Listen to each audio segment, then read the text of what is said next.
오늘 함께 은혜 나눌 하나님의 말씀은 요한복음 20장 21절 말씀이 되겠습니다. 요한복음 20장 21절 말씀입니다.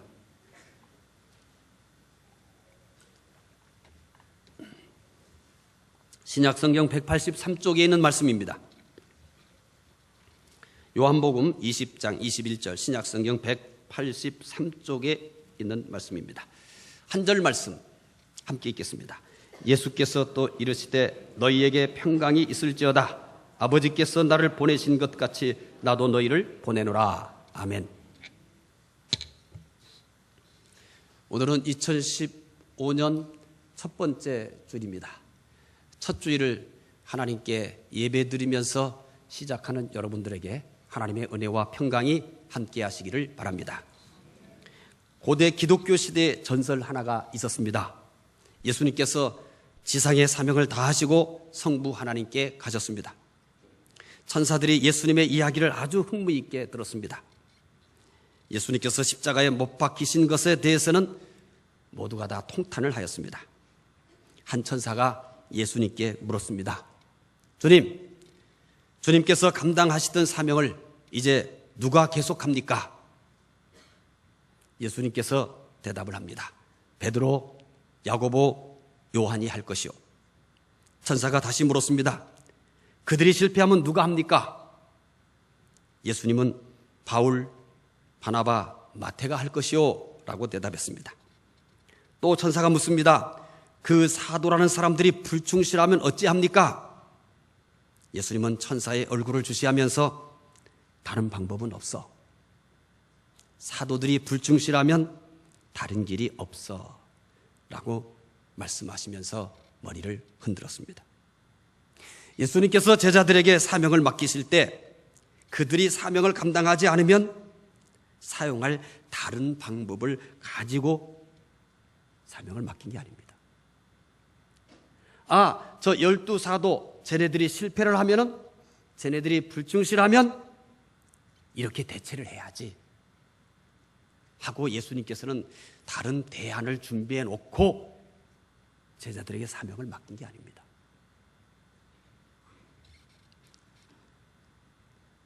예수님은 제자들에게 사명을 맡길 때 다른 사람을 준비해 놓지 않았습니다. 다른 방법을 준비해 놓지 않았습니다. 오직 그 사람만이 사명을 감당할 사람처럼 그렇게 맡깁니다.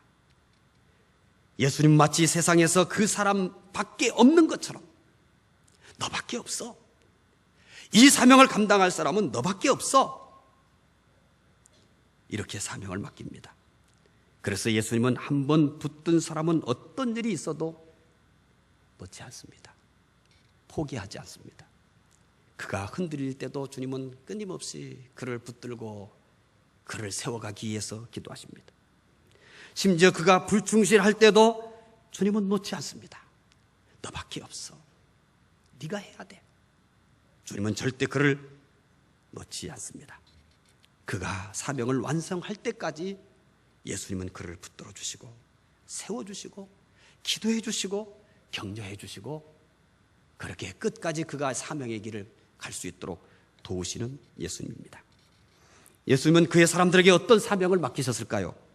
요한복음 20장 21절 오늘 본문의 말씀 함께 읽어보겠습니다. 예수께서 또 이르시되 너희에게 평강이 있을지어다. 아버지께서 나를 보내신 것 같이 나도 너희를 보내라. 이 말씀은 예수님께서 부활하신 후 제자들에게 나타나셔서 하신 말씀입니다. 아버지께서 나를 보내신 것 같이 나도 너희를 보내노라. 이렇게 예수님께서는 부활하셔서 제자들에게 나타나셔서 이 말씀을 하셨습니다. 그런데 이 말씀은 예수님께서 부활하신 후 제자들에게 나타나셔서 하신 처음 말씀이 아닙니다. 예수님께서 십자가를 지기 전에 기도를 하십니다. 이 세상을 위해서도 기도하시고 제자들을 위해서도 기도하시고 성령님이 임하기를 기도하고 하나님 나라를 위해서도 기도합니다. 그 기도 내용 중에 요한복음 17장 18절에 보면 똑같은 내용이 다시 나와 있습니다. 함께 읽어보겠습니다. 아버지께서 나를 세상에 보내신 것 같이 나도 그들을 세상에 보내었고, 예수님께서 부활하셔서 제자들에게 나타나셔서도 아버지께서 나를 보내신 것 같이 나도 너희를 보내노라 이렇게 말씀하셨을 뿐만 아니라 십자가를 지기 전에 예수님께서 마지막으로 기도하실 때도 아버지께서 나를 세상에 보내신 것 같이 나도 그들을 세상에 보낸다라고 그렇게 말씀합니다. 예수님은 제자들을 세상으로 가라고 하였습니다. 그러나 예수님께서 제자들에게 세상으로 가라고 하시기 전에 자신이 먼저 세상에 오셨습니다. 아버지께서 아들이신 예수님을 세상에 선교사로, 하나님 나라의 선교사로 먼저 세상에 보내신 것입니다. 예수님께서 세상에 오셨을 때 그 세상은 어떤 곳이었습니까? 죄가 가득했습니다. 죄 없는 곳이 한 곳도 없었습니다. 죽음이 지배하고 있었습니다. 지옥과 같이 절망적이었습니다. 예수님은 바로 이런 세상에 오신 것입니다. 물론 세상은 아무도 예수님을 환영하지 않았습니다. 오히려 미워하고 핍박하고 십자가에 못 박기까지 했습니다. 예수님은 왜 이런 세상에 오셨습니까? 그를 환영하지도 않고 오히려 십자가에 못 박아 죽여버리고 말 이 세상에 왜 오셨습니까? 예수님은 죄인들이 모두 멸망하는 모습을 차마 그냥 보고만 있을 수 없었습니다. 그러기는 예수님의 사랑이 너무 많았습니다. 사람들이 자기의 죄 때문에 죽어가는 것을 지켜보기에는 예수님에게는 사랑이 너무 많았어요. 사랑이 감당할 수 없게 만든 겁니다. 의무가 감당할 수 없게 만든 게 아니에요. 의무가 감당할 수 없게 만든 게 아니에요. 죄로 죽는 것이 마땅함에도 불구하고 그 죄로 죽어가는 사람들을 도저히 지켜볼 수 없는 사랑이 그 가슴에는 차고 넘치고 있었던 것입니다. 예수님은 죄인들을 자기 생명보다 더 사랑했습니다. 자기 생명보다 더 사랑했습니다. 자기가 하나님이라는 것보다 죄인들을 더 사랑했습니다. 그래서 세상에 오셨습니다. 예수님은 세상에 오셔서 무엇을 하였습니까?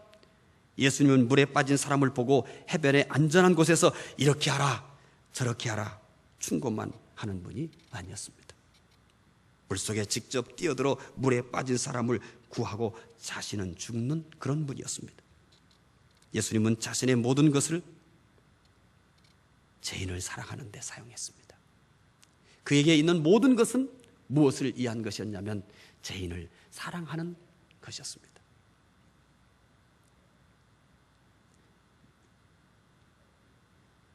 죄인들을 구하기 위해서는 예수님은 아무것도 아끼지 않은 것입니다. 하나님이라 하는 이 신분도 중요하지 않았습니다. 하나님이라고 하는 이 지위도 그에게는 그리 중요한 것이 아니었습니다. 그에게 가장 중요한 것은 죄로 인해 죽어가는 사람들이었습니다. 그래서 이 세상에 오신 것입니다.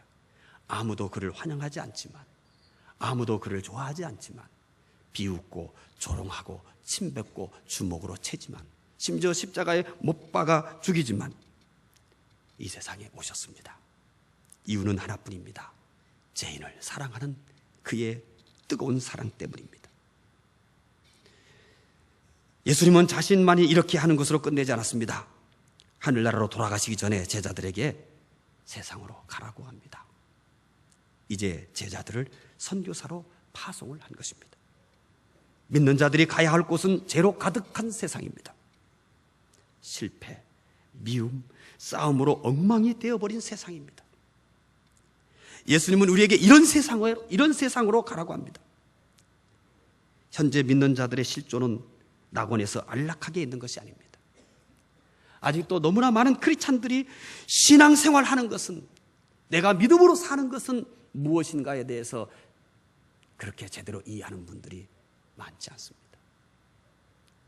믿는 사람들의 실존은 낙원에 있는 게 아닙니다. 지금 현재 여기에 있는 우리 크리스찬들은, 이 세상에서 예수를 믿는 사람들은 낙원에서 안락하게 사는 것이 아닙니다. 또한 교회 안에만 있는 것도 아닙니다. 교회에서 하는 모든 것은 세상으로 나가기 위한 것입니다. 세상에서 선교사로 살기 위한 과정입니다.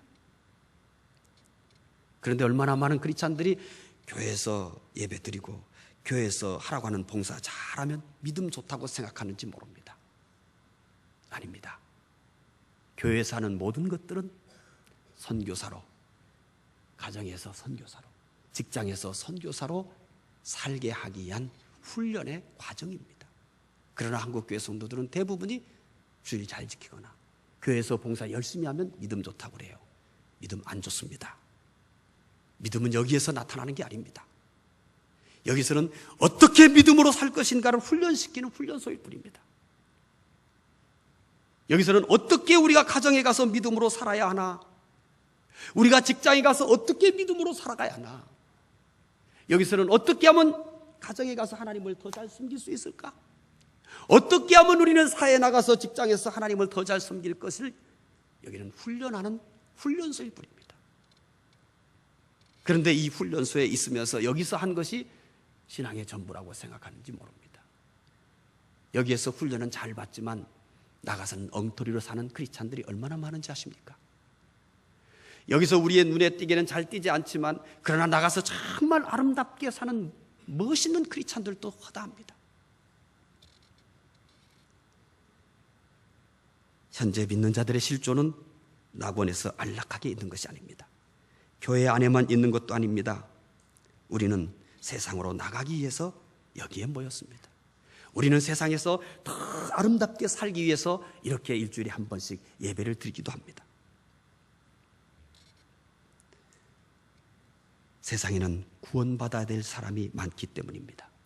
마게도냐 사람이 환상 가운데 바울에게 나타나 마게도냐로 건너와 우리를 도우라고 한 것처럼 세상에는 많은 사람들이 도움을 구하고 있습니다.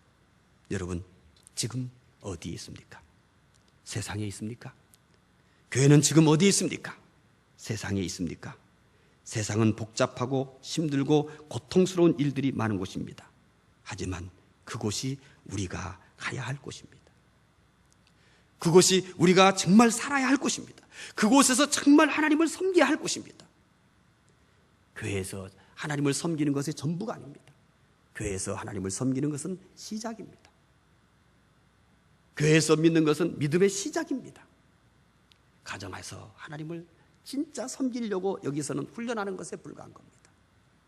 여기서 믿음의 연습을 하는 것은 그야말로 연습일 뿐입니다. 가정에서 예수님을 더 잘 믿으려고, 직장에 가서 더 예수님을 잘 믿으려고, 여기서 예배하는 것도 그저 훈련일 뿐입니다. 집에서 하나님을 더 잘 예배하도록, 직장에서 하나님을 더 잘 예배하며 살도록 하기 위한 훈련의 과정일 뿐입니다. 만약 우리가 세상으로 가지 아니하면 갈 사람이 없습니다. 그러면 세상은 희망이 없습니다.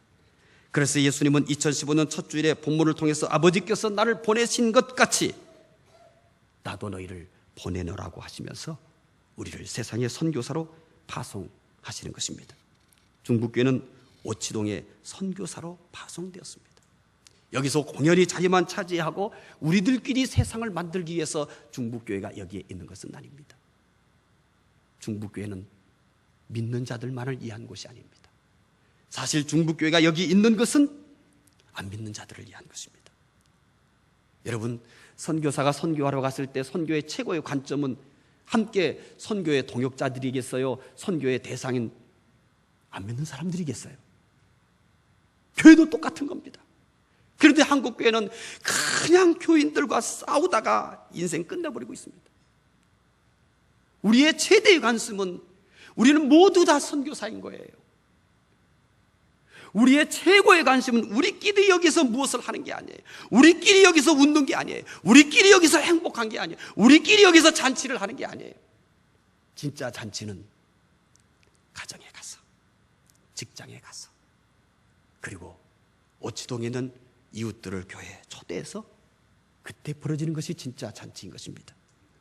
우리는 잘못된 잔치를 하고 있습니다. 우리끼리 모여서 웃고 좋고 행복하면 됩니까? 우리는 그런 목적을 위해서 여기에 교회가 세워진 것이 아닙니다. 믿는 사람을 위해 세워진 것이 아니라 믿지 않는 사람을 위해 세워진 것이 교회입니다. 중북교회는 오치동에 선교사로 세워졌습니다. 성도 여러분은 이웃과 직장의 선교사로 파송되었습니다. 여러분이 살고 있는 곳은 그냥 사는 곳이 아닙니다. 선교사로 살아야 할 곳입니다. 여러분의 직장은 단지 일을 하여 돈을 버는 곳이 아닙니다. 직장은 선교사로 살아야 할 곳입니다. 중부교회는 선교적 교회입니다. 앞으로도 끊임없이 교회를 선교적 교회로 전환해 갈 것입니다. 믿는 자들을 위한 교회가 아니라 믿지 않는 자들을 위한 교회, 건강한 자들을 위한 교회가 아니라 병든 자들을 위한 교회, 선교적 교회의 전형적인 모습입니다. 중부교회 성도들은 모두 선교사입니다. 2015년은 선교적 교회로 든든히 세워갈 것입니다. 성도 여러분 모두 선교사로 한 분 한 분을 세워갈 것입니다. 세상에 선교사로 파송된 우리는 무엇을 해야 할까요? 예수님께서 하신 대로 하면 됩니다. 예수님께서 세상에 선교사로 오셔서 무엇을 했습니까? 예수님께서는 자신을 파송한 아버지만 드러냈습니다. 자신을 드러내지 않았습니다. 자신이 한 일을 얘기하지 않았습니다. 아버지만 드러냈습니다. 우리는 우리를 파송한 예수님만 드러내면 됩니다. 특히 예수님께서 사람들을 얼마나 사랑하시는지, 그가 얼마나 사람을 사랑하시는지, 자기의 생명보다도 사람들을 더 사랑하는 이것을 우리는 드러내면 되는 것입니다. 여러분, 우리 같이 한번 고민해 보십시다. 오랜 세월 동안 예수님을 믿고 교회 여러 봉사를 하고 여러 직분들을 가지고 있는 사람이 예수님을 더 잘 드러낼까요? 그에게 예수님을 더 쉽게 찾을 수 있을까요? 처음 예수 믿은 사람, 오늘 내가 예수 믿기 위해서 나온 사람에게서 예수님을 보기가 더 쉬울까요? 고민해 보시기 바랍니다. 오늘 처음 믿은 사람이 바깥에 나가서 예수님을 더 잘 드러낼 수 있을까요? 10년, 20년, 30년, 50년 예수 믿은 사람이 밖에 나가서 그리스도를 더 잘 드러낼 수 있을까요? 안타깝지만 차라리 처음 오늘 예수 믿은 사람, 어제 예수 믿은 사람, 최근에 예수 믿은 사람에게서 예수님을 보기가 더 쉽습니다. 예수님을 찾기가 더 쉽습니다. 오래 믿은 사람들에게서는 예수님을 보기가 어렵습니다. 누구의 모습만 보냐면 내가 얼마나 봉사했는지, 내가 얼마나 헌금했는지, 내가 성경을 얼마나 아는지, 내가 얼마나 기적을 일으켰는지, 내가 얼마나 신비한 체험을 하고 있는지, 그에게는 예수님이 없습니다.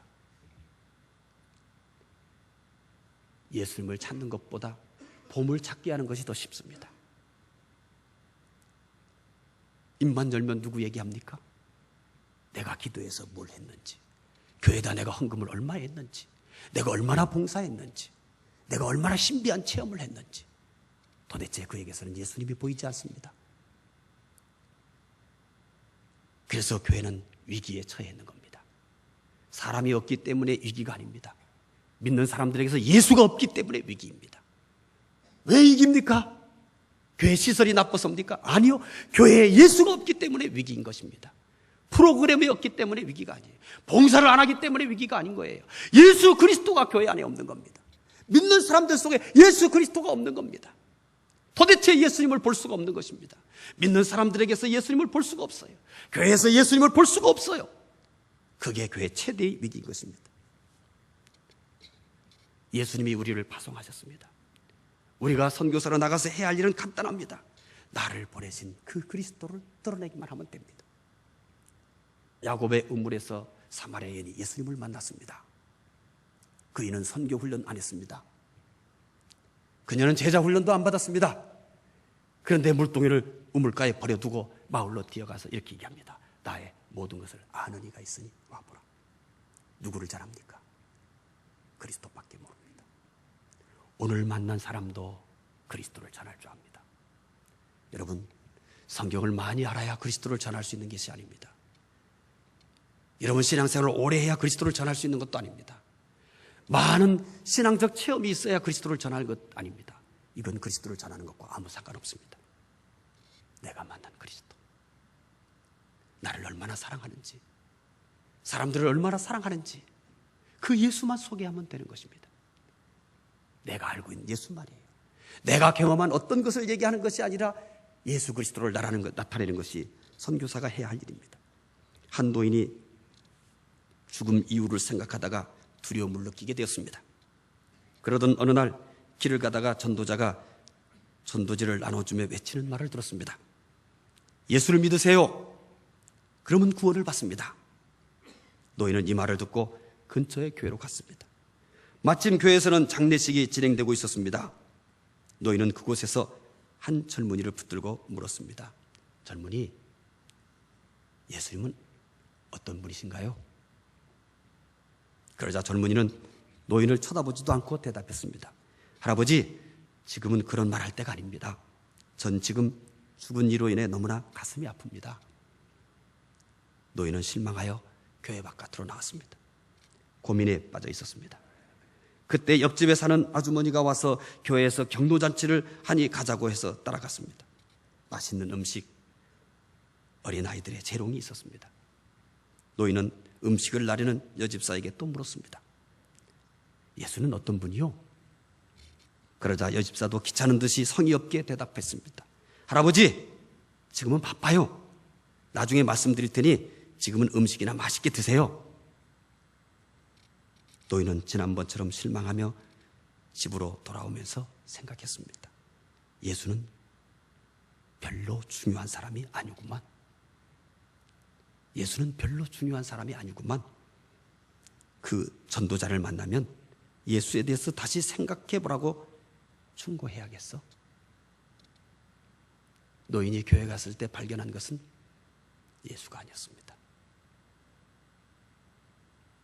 그 노인은 교회 가서 예수님을 발견할 수 없었습니다. 어느 교회도 예수가 중심이 아니었습니다. 예수보다 행사를 더 중요시하는 교회, 예수보다 프로그램을 더 중요시하는 교회, 그게 오늘 우리들의 위기입니다. 예수 없는 교회 많이 있습니다. 교회를 가도 예수 만날 수 없는 교회가 많이 있습니다. 이것이 우리의 위기요, 이것이 우리의 슬픔인 것입니다. 저는 이 글을 읽으면서 부끄럽고 창피하고 안타까웠습니다. 오늘 교회의 모습과 너무너무 닮았기 때문입니다. 오늘 예배 처음 오신 분들이 우리 교회에서 예수를 볼 수 있을까요? 안내하는 분들, 찬양하는 분들, 예배의 순서를 맡은 분들에게서 예수를 볼 수 있을까요? 그들의 멋들어진 테크닉을 볼 수 있을까요? 폼나는 목소리만 볼 수 있을까요? 잘 꾸며진 자태, 이걸 볼 수 있을까요? 우리는 지금 뭐 하고 있는 것입니까? 우리는 그저 우리 일만 하고 있는 건 아닐까요? 예수님과 상관없이 말입니다. 언제나 해왔던 것처럼, 찬양을 해도 지난주에 했던 것처럼 우리는 찬양만 하고 있는 건 아닐까요? 우리는 무엇을 하고 있습니까? 예수 그분, 내가 말은 하지 않더라도 내 안에서 예수 그리스도가 드러내려고 하는 간절함이 있나요? 그 간절함이 있나요? 할아버지가 두 교회를 방문했지만 예수를 보지 못했습니다. 아무도, 어떤 교회도 예수를 가장 소중하게 여기지 않았습니다. 그래서 할아버지는 혼자 생각한 것입니다. 예수 별로 중요한 사람이 아니구만.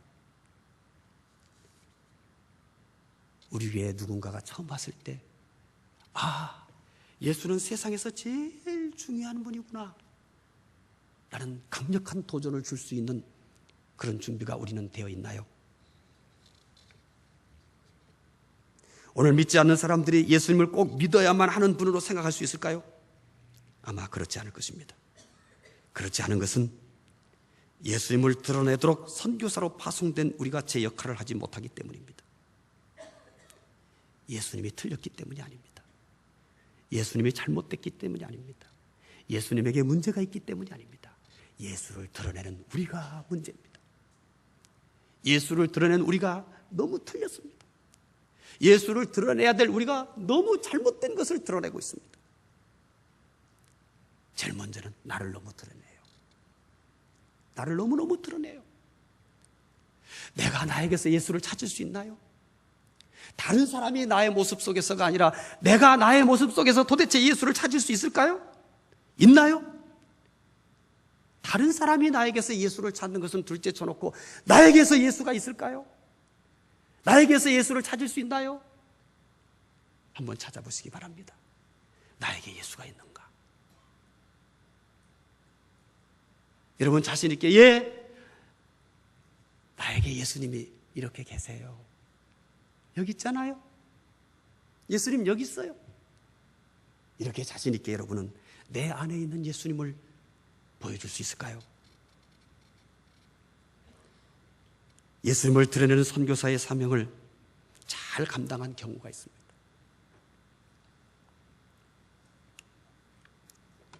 (2007년 12월 7일) 충남 태안 앞바다에서 유조선 허베이 스피리트와 크레인선 삼성 1호가 충돌을 하면서 대량의 원유가 흘러나왔습니다. 한국교회 근처에 있는 한국교회 성도들은 태안으로 달려가 기름을 닦아내고 기름막을 제거했습니다. 자원봉사자로 참석한 사람의 80%, 80만 명이 기독교인이었습니다. 100만 명이 참석을 했으면 80만 명이 기독교인이었습니다. 물론 그들은 우리가 봉사로 간다 이름도 내지 않습니다. 접근하기 쉬운 근처의 교회들은 태반이 다 갔다고 보시면 됩니다. 그냥 이름 없이 말입니다. 뭐 현수막을 두고 우리 교회 간다 이렇게 떠들지 않았습니다. 그러니까 대부분이 몰라요. 그런데 아는 사람이 하나 있습니다. 그 군수입니다. 당시에 군수였던 사람이 3번 연속해서 군수가 됐는데 이 군수는 정확하게 알고 있습니다.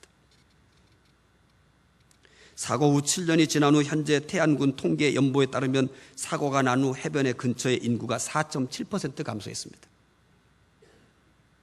7년이 지난 현재 사고가 난 주변의 인구가 4.7% 감소했어요. 인구가 감소하지 않더라도 현재 한국교회는 급속하게 쇠퇴하고 있습니다. 10,000명 모인 교회가 해체되는 사태가 벌어졌습니다. 1,000명 모이는 교회가 10명 모이는 교회가 되었습니다. 이게 지금 한국교회 주소입니다. 2020년 가면은 자기 건물 자체를 감당할 수 없어가지고 경매 물건으로 쏟아져 나옵니다. 현재도 200개 이상의 예배당이 매년마다 경매 물건으로 나옵니다. 정신 못 차리는 교회들이 너무 많습니다. 무조건 예배당을 크게 치면 되는 줄 알아요. 그게 믿음일까요? 그게 믿음이라면 왜 경매 물건으로 나옵니까? 저는 믿음이 없어서 그렇게 못 졌잖아요. 지자마자 우리 유치부 아이들에게 너무 미안하잖아요. 이유는 딱 하나예요. 나는 그런 믿음이 없어요.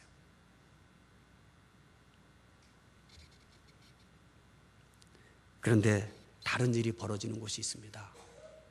대한 지역입니다. 인구 4.7%가 줄었습니다. 그런데 충격적인 결과 보고가 나왔습니다. 근처에 있는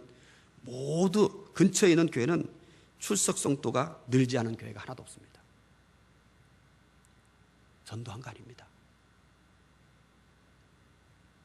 어떤 데는 50%가 성장을 했어요. 그렇다고 해서 교회 안에 큰 프로그램이 생긴 것도 아니에요. 인구가 줄어들었는데 태안 근처 교회는 성장을 한 겁니다. 한 분의 인터뷰 내용을 제가 기사를 읽으면서 너무 감동을 받았어요. 이 사람은 교회는 환멸을 느낀답니다. 교회는 보기도 싫대요. 기독교라는 것은 이 말도 하기 싫대요. 그렇게 교회와 기독교를 싫어했던 사람이래요. 그런데 이 원유 유출 사고 난 다음에 완전히 바뀌었대요. 예수, 교회, 저것이 진짜다. 누가 가서 설득하지 않았대요. 그 모습을 보면서 정말 이름 없이 빚도 없이 과시하지도 않고 끊임없이 그냥 전부 이 사람들은 자기들이 도시락을 싸가지고 와서 교회마다 도시락 싸가지고 와서 자기들이 먹고 그냥 봉사하고 이름 없이 사라진다는 거예요. 정부나 관공서나 이런 데서는 어떻게 할까요? 현수 막 탁 펴고 뭐 할까요? 착착착착 찍어요. 그리고 니스 내요. 교회는 그러질 않는 거예요. 그러니까 뭐가 진짜인 줄 알 거 아니에요. 폼나게 와서 좀 닦다가 사진 한번 찍고 가고 신문 기사 내고 기자들 인터뷰하고 그렇게 한 거예요. 대부분이 그런 거예요. 그런데 교회는 그냥 조용히 주민들끼리 차 타고 와서 닦고 이 용품도 다 자기들이 준비해 가지고 와서 닦고 자기들끼리 한 구석에서 밥 먹고 때가 되니까 조용히 그냥 사라지는 거예요. 그걸 본 거예요. 한두 교회가 아니라 태반의 교회가 그런 모습을 보는 거예요. 그러면서 생각이 바뀐 거예요. 다른 종교단체도 소수가 왔겠죠. 많은 봉사단체가 왔을 거 아니에요. 다 어떻게 해요? 다 사진 찍고 신문에 낸단 말이에요. 근데 이 사람이 지켜본 거예요. 내가 생각을 잘못했구나. 내가 틀렸어. 하면서 자발적으로 자기가 교회에 가서 등록을 했대요. 현재는 그가 집사가 되었대요. 그리고 그도 자기가 봤던 그 크리스찬들의 아름다운 모습처럼 그렇게 열심히 아름다운 모습으로 신앙생활을 하고 있다고 해요.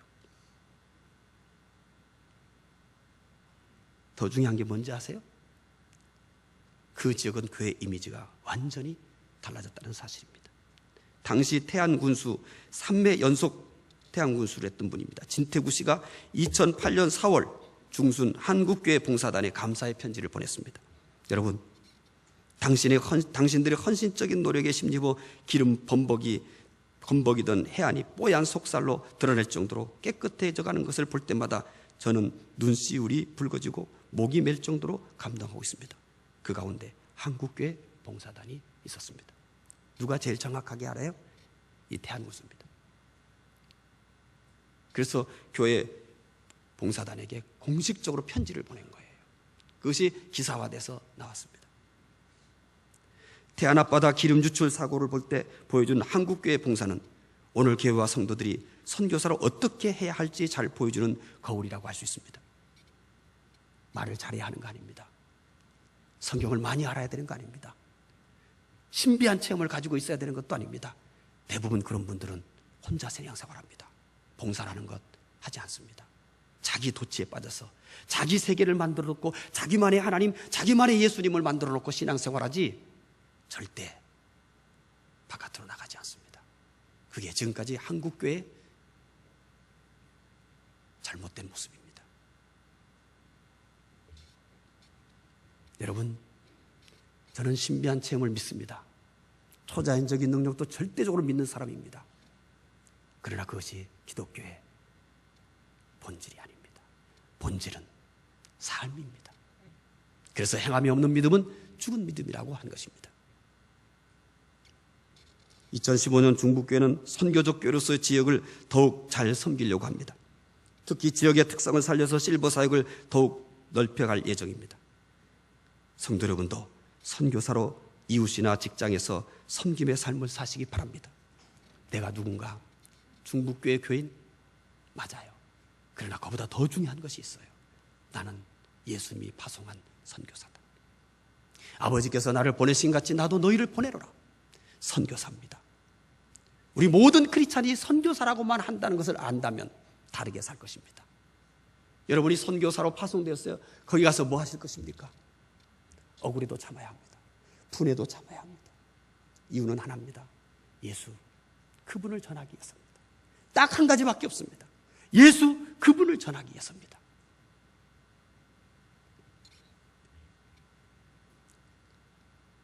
오늘 첫째 주일 여러분들이 선교사로 파송된다고 생각하십시오. 여러분의 삶의 현장에서 예수님을 잘 드러내시기 바랍니다. 내가 봉사한 것 드러내지 말아요.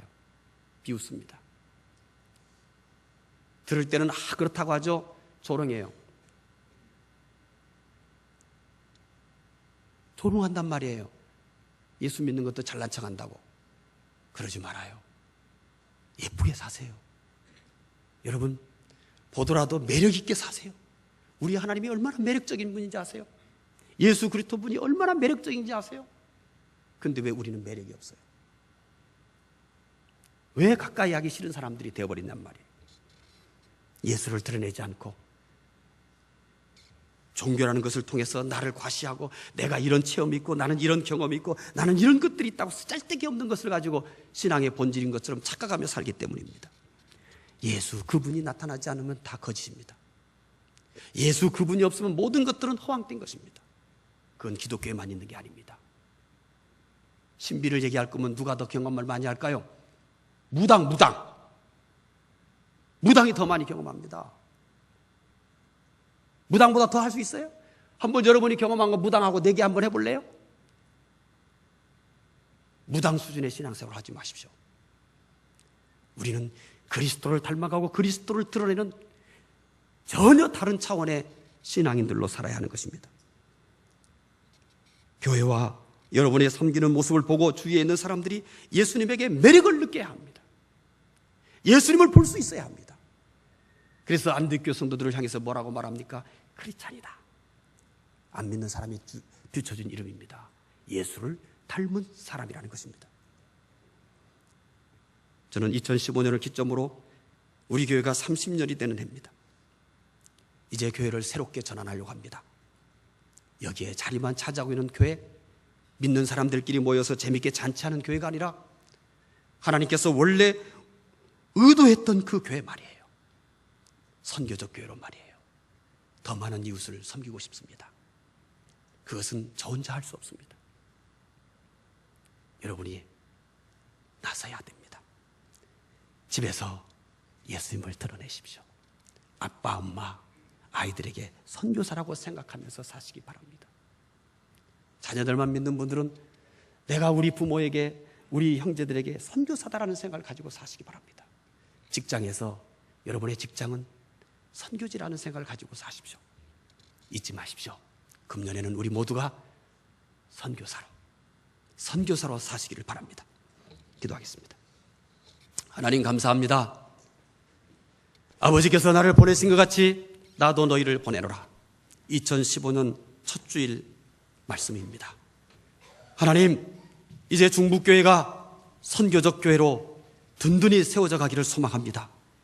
우리끼리 모여서 잔치하는 교회가 아니라 믿지 않는 사람들을 위해 잔치하는 교회가 되게 해주시기를 원합니다. 우리 모든 성도들이 믿는 사람들끼리 모아 친교하고 좋아하는 수준에서 이제 생명이 필요한 사람들, 우리의 섬김이 필요한 사람들을 향해서 나갈 수 있는 선교사로 전환되는 성도들이 되게 해주시기를 원합니다. 감사하며 예수님 이름으로 기도드리옵나이다. 아멘.